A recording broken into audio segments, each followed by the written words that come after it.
I remember as a child walking through the woods with my mother.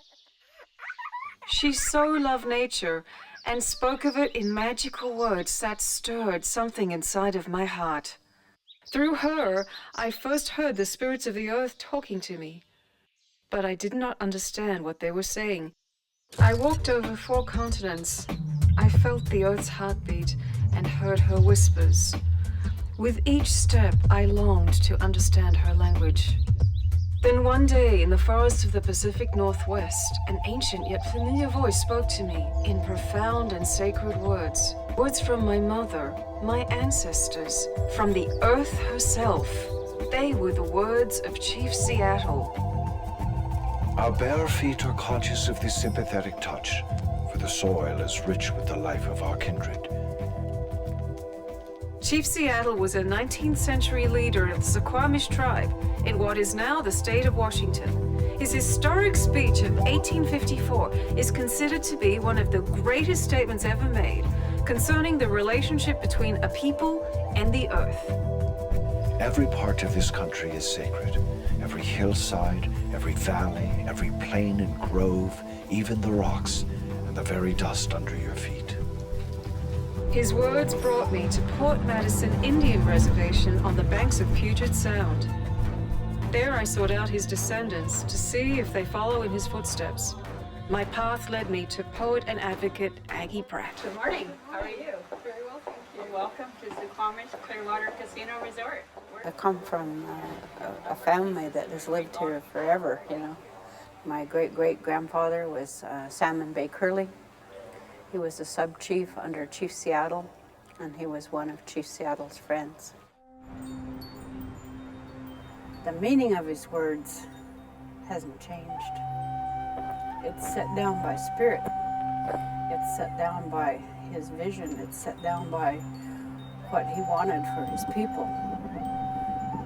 That hasn't changed. We are still part of the earth. We are still belong to the earth. The earth does not belong to us. And that's what he was trying to get across, what he was saying in his words.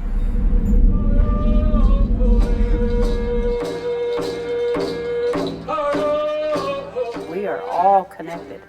This air, this water, this earth, we are connected to it. It's not something we come in to dominate. We have an agreement with all these things. They're kind to us. And if we are kind back, then we receive the benefits of that. The things that have changed is that people have wandered away from that idea of sacredness, that sacred connection, that spiritual connection with the land, with the people, with the air that we breathe. There is an urgency now of taking care of matters. And that's our responsibility. We can't just float along the top and say, well, I'm just going to move along and wait and see what happens. Like the Hopis say, it's no longer the 11th hour. The 11th hour isn't coming. This is the 11th hour. This is the time. Be kind to your environment. Understand what that environment does for you. Understand what Mother Earth is doing for you. I don't want fear in my diet. No. I want the sunlight. I want God's creation in my life. And I want that for my people too, to understand that, you know, you're sitting in the sunlight and it's blessing you. It's telling you you're alive. You know, and you have an agreement with it. It cares about you just as much as you care about it. And that's what I mean when the animals and the plant life, they made an agreement with us. And they're holding up their agreement. And where are we in that agreement?